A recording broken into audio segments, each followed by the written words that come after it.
Inter board हुकाम की यौमिया कार्रवाइयों के बावजूद पर्चा लीक होने की रिवायत ख़त्म न हुई। आज इम्तहानात के 5वें रोज़ भी पर्चा लीक हो गया। आयमा खान की रिपोर्ट। इंटरमीडिएट के इम्तिहानात मजाक बन गए, एक के बाद एक पर्चा लीक होने लगा। 2 रोज कबल पर्चों का बंडल खोलने की वीडियो सामने आने के बावजूद इंतजामिया नाकाम है। आज सुबह 11वीं जमात का सप्ली का पर्चा लीक हो गया। इंटर बोर्ड में कायम कंट्रोल रूम में शिकायत मौसूल होने पर फौरी कार्रवाई का सिलसिला भी जारी है। आज शहर के 3 हसास कॉलेजेस में सिक्योरिटी कम होने की शिकायत मिली तो फौरी सिक्योरिटी के लिए पुलिस भेज दी गई। गुज़िश्ता रोज भी पर्चा आउट होने के हवाले से शिकायत मौसूल हुई थी। इस हवाले से chairman inter board Naseem Ahmed Memon ने बताया कि गुज़िश्ता रोज 3 तालिब इल्मों के मोबाइल फोन जब्त कर लिए गए और पर्चा मंसूख कर दिया गया। सिर्फ ये हुआ है कि कुछ बच्चे अपनी सेल फोन जो है वो कभी अंडरवेयर में कभी कहाँ छुपा के वो चले जाते हैं, फिर पेपर उठा के और उसको वॉशरूम में जाके वहाँ से फ़ोटो करके और बाहर भेज देते हैं।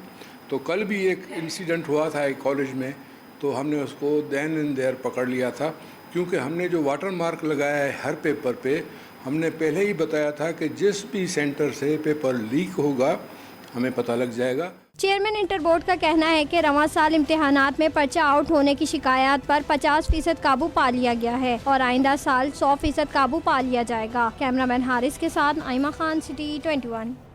रोज़मर्रा इस्तेमाल की अशिया की कीमतों में तेज़ी से इजाफा। महकमा कीमत व रसद ने नवीद आलम को फोकल पर्सन तैनात कर दिया।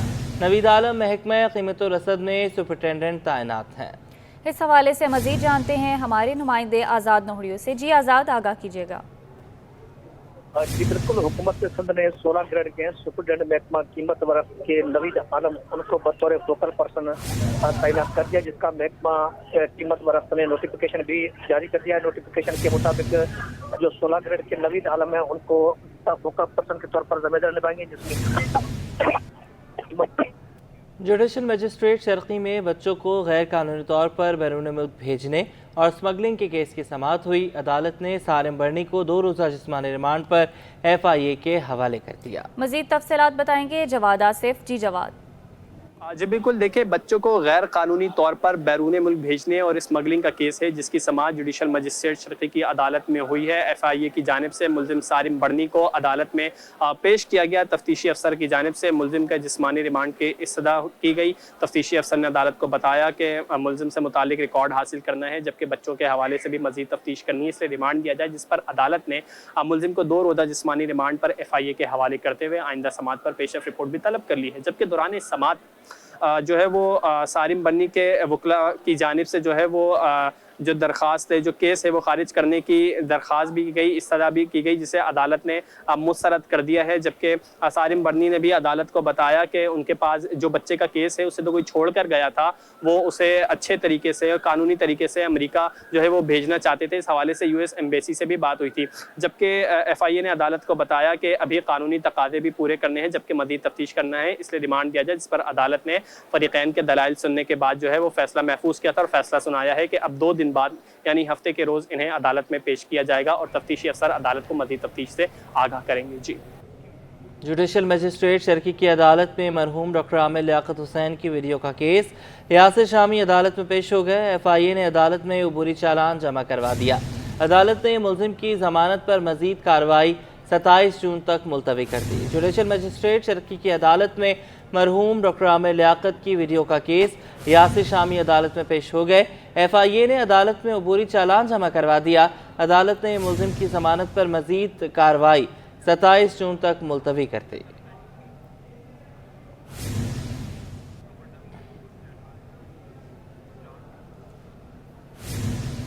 LPG इंडस्ट्री एसोसिएशन ने खतरे की घंटी बजा दी। LPG industry association chairman Irfan Khokhar के मुताबिक बजट में इम्पोर्टेड LPG पर टैक्स की शरह में इजाफे का इम्कान है।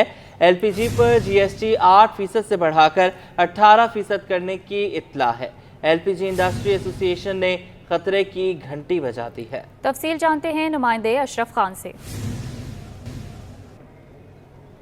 जी, यहाँ पे देखा जाए जो कराची में जो गैस की किल्लत है उस पर एलपीजी की डिमांड बढ़ गई है, और साथ ही ये खबरें आई थी कि एलपीजी की कीमतें कुछ कम हुई थी, 200 रुपये से फ़ी किलो एलपीजी नीचे आई थी।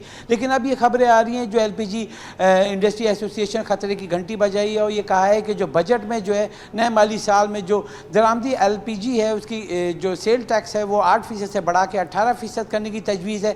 इसका इम्पैक्ट ये होगा, अगर ये बजट में मंजूर हो जाता है तो फ़ी किलो एलपीजी 14 रुपये किलो महंगी हो जाएगी, जो कि सस्ती हुई थी। आवाम को बहुत मुश्किल से इस पर रिलीफ मिला था। अगर बजट में सेल टैक्स बढ़ जाता है तो ये कीमत फ़ी किलो एलपीजी में जो 14 रुपये का बड़ा इजाफा हो जाएगा, जिससे आगे चल के अगर एलपीजी की कीमत बढ़ती है तो मज़ीद जो है उस पर 10% का टैक्स का बोझ आएगा। इसका इम्पैक्ट आम आवाम पर आएगा। यहाँ मुतालबा किया गया all Pakistan LPG industry association के चेयरमैन की जानिब से कि हुकूमत इसको फिलफौर रोका जाए, और अगर इस पर इकदाम ना किए गए तो हम हड़ताल पर भी जा सकते हैं, क्योंकि इस वक्त जो है डिमांड बढ़ी हुई है, गैस की किल्लत है तो एलपीजी की डिमांड बढ़ गई है, एलपीजी की फ़रोख्त बढ़ी है, और यहाँ आवाम को सस्ती एलपीजी हम फराहम कर रहे हैं। जो इकदाम उठाए गए हैं वो सब बेकार जाएंगे, और वज़ीर आज़म से भी अपील की है, जो कि ख़त लिखा है उसमें कहा गया है कि ऐसे इकदाम ना उठाएं जिससे आवाम पे बोझ मज़ीद बढ़ जाए महंगाई का। और यहाँ पे मुतालबा किया गया है कि एलपीजी की जो दरामदी एलपीजी पे जो जीएसटी बढ़ाने की तजवीज़ की गई उसको मुस्तरद किया जाए।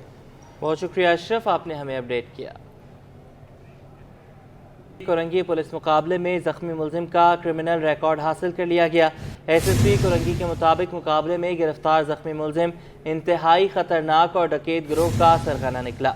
मुलजिम पर 12 से ज़ायद डकैती, इक़दाम कत्ल और मोटरसाइकिल छीनने के मुकदमात दर्ज हैं। कोरंगी पुलिस मुकाबले में जख्मी मुलजिम का क्रिमिनल रिकॉर्ड हासिल कर लिया गया।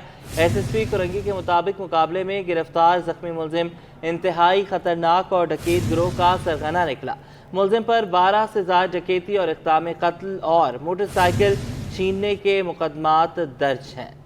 कोरंगी पुलिस ने मुकाबले में जख्मी मुलजिम का साबिका क्रिमिनल रिकॉर्ड हासिल कर लिया है।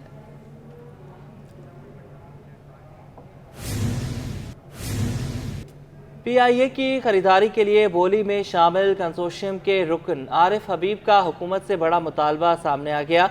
आरिफ हबीब ने कहा है कि हुकूमत पीआईए के नए खरीदारों को कर्जा जात की वापसी का टाइम फ्रेम दे। सिविल एविएशन, पीएसओ और लीजिंग कंपनियों को कर्ज वापसी की तफसीलात से आगाह करे। पीआईए की खरीदारी के लिए बोली में शामिल कंसोर्शियम के रुकन आरिफ हबीब का हुकूमत से बड़ा मुतालबा सामने आया है। आरिफ हबीब ने कहा है कि हुकूमत पीआईए के नए खरीदारों को कर्जा जात की वापसी का टाइम फ्रेम दे।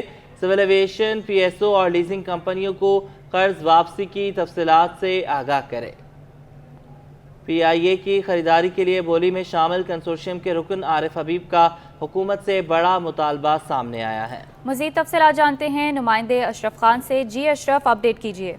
जी, देखा जाए पीआई के निष्कारी का मामला, पीआई की खरीदारी के लिए बोली में शामिल कंस्ट्रक्शन के जो 6 कंपनी जिसमें शामिल हुई है उसके जो रुकन है आरिफ हबीब का हुकूमत से बड़ा मुतालबा सामने आ गया, जिसमें कहा गया है कि बोली में शामिल कंस्ट्रक्शन के रुकन का कहना है कि हुकूमत पीआई के नए खरीदारियों को कर्जा जात की वापसी का टाइम फ्रेम दे। Civil aviation, PSO, leasing company को कितने अरसे में कर्जा वापस करना है इसकी मुकम्मल वजाहत दी जाए। ये भी कहा है कि पीआई को जो कवर होल्डिंग कंपनी है और जो जिसको बनाया गया उसकी इक्विटी जो है 55 अरब रुपए मनफी है, जिसकी अदायगी उसमें वाजिब अदा है। होल्डिंग कंपनी पर 200 अरब रुपए के कर्जे हैं। कर्जों में बड़ा हिस्सा पीएसओ, सिविल एविएशन और लीजिंग कंपनियों के।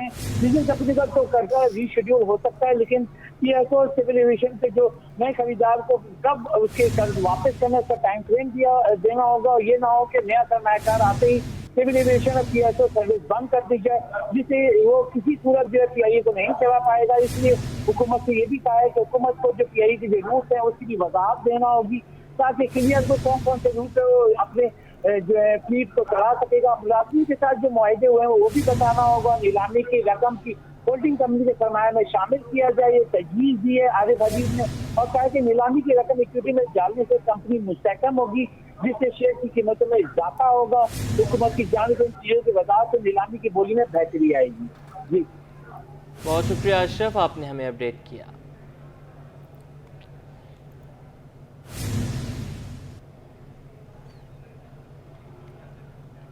T20 world cup 2024 Pakistani Jersey की मार्केट में धूम। दुकानदार का कहना है कि नई जर्सी शहरी काफ़ी पसंद कर रहे हैं। रोज़ 10 से 15 जर्सी फरोख्त कर रहे हैं। मज़ीद जानेंगे फरहान खान से। जी, जी बिल्कुल, आईसीसी T20 वर्ल्ड कप का आगाज़ पाकिस्तानी टीम आज मेज़बान टीम से जो वो टकराएगी। इस वक्त मैं एक ऐसी शॉप के अंदर मौजूद हूँ जहाँ पे पाकिस्तान की जर्सी जो है वो फ़रोख्त की जाती है। इस वक्त मेरे कैमरे सज्जाद दिखाएं तो ये वो जर्सी है आईसीसी T20 वर्ल्ड कप की पाकिस्तान की, जिसको जो वो नए स्टाइल के ऊपर बनाया गया है। ये गोल गले की जर्सी है जिसकी मांग जो है वो मार्केटों के अंदर जो वो बढ़ती चली जा रही है। ICC T20 world cup Pakistan की ये न्यू जर्सी है जिसमें 3 कलर्स को जो वो रखा गया है, जिसकी शहरी जो वो बड़ी जो वो मांग कर रहे हैं। इस वक्त दुकानदार भी हमारे साथ मौजूद है, इनसे ही बात करते हैं क्या जर्सी की कीमत है और कैसा लोगों का रुझान है। मुझे बताइएगा जर्सी की कैसी नया लुक दिया गया है, लोग कितना पसंद कर रहे हैं और कितनी जो वो मांग है इस जर्सी की, और क्या कीमत है? भाई ये जर्सी का कीमत है आपको पड़ेगा होलसेल में 1100 रुपये का। अच्छे कपड़े में बना हुआ है, अभी नए आजकल बहुत चल रहे हैं, माल दबा के निकल रहे हैं। ये देखो हमारा सब जगहों में माल लगा हुआ है, हम लोग दबा के बेच रहे हैं। आजकल मैच भी शुरू है, आज पाकिस्तान का भी मैच हो तो इंशाल्लाह पाकिस्तान, हमारा तो सपोर्ट है पाकिस्तान जीते। हम तो बाबर आजम को सपोर्ट करते हैं। बताओ, बैटिंग में बाबर आजम को सपोर्ट कर रहे हो तो बॉलिंग में किसको सपोर्ट कर रहे हो? बॉलिंग में मोहम्मद आमिर की भी वापस हुई है, शाहीन अफरीदी भी फॉर्म में है। क्या लगता है आज पाकिस्तान की बॉलिंग कैसी चलेगी? बांश इंशाल्लाह अच्छी चलेगी। हम बाबर आजम को तो हम सपोर्ट करते हैं। और ये शर्ट जो है ये अभी नया है हमारे पास, और माल बिल्कुल भरा हुआ है, निकल ले दबा के। हम रोज़ का 20-20 शर्टें भी कौन लेके जाते हैं, कोई 10 लेके जाते हैं। कपड़े भी हमारा अपना खुद बना हुआ है, हम मार्केट से कम रेट में देंगे। 1100 रुपये होलसेल रेट है, अगर मार्केट में इतने रेट में मिले तो जुर्माना हम देंगे शर्ट के साथ। आज भी कोई दुकानदार भी हमारे साथ मौजूद है, इनका यही कहना है कि ये शर्ट नई जर्सी जो लुक है इसका मार्केट में जो वो बड़ी धूम मची हुई है। रोज़ 20 से 10 जो वो जर्सी इनकी जो वो फ़रोख्त की जा रही है, जबकि साथ ही साथ अपनी जो वो खुशी का भी इज़हार करते हैं। ये कह रहे हैं कि आज जो पाकिस्तान और यूएसए का मैच है उसमें पाकिस्तान को सपोर्ट करते हैं, बाबर आजम से उम्मीदें वाबस्ता हैं। साथ ही साथ बॉलिंग लाइन को भी दुआएं गो हैं कि वो भी आज अच्छी बॉलिंग करे और पाकिस्तान को एक अच्छे उसके साथ मार्जिन के साथ जीत जिताए। जी अहम खबर शामिल करें, सनती जोन को गैस की फराहमी बिला ताअत्तुर होगी। सूबाई वजीर की ज़ेर सदारत इजलास में बड़ा फैसला। इजलास सूबाई वजीर जाम इकरामुल्लाह धारेजो की ज़ेर सदारत हुआ। सूबाई वजीर सनत व तिजारत जाम इकरामुल्लाह धारेजो की ज़ेर सदारत कोऑर्डिनेशन कमेटी का इजलास हुआ। इजलास तुगलक हाउस में मुनक़्क़िद हुआ। इजलास में सेक्रेटरी सनत व तिजारत मोहम्मद यासीन चरबलोच भी शरीक हुए। इजलास में सेक्रेटरी मोहल्लात, secretary labour, director general Sindh, building control authority और दीगर अफसरान भी शरीक हुए। बात करेंगे आजिज़ जमाली से, आजिज़ हमारे साथ मौजूद होंगे। आपको बताते चलें इजलास में सुई गैस के इलेक्ट्रिक और ताजिर बिरादरी के नुमाइंदे भी शरीक हुए। कोऑर्डिनेशन कमेटी में लिए जाने वाले इक़दामात के हवाले से बातचीत हुई।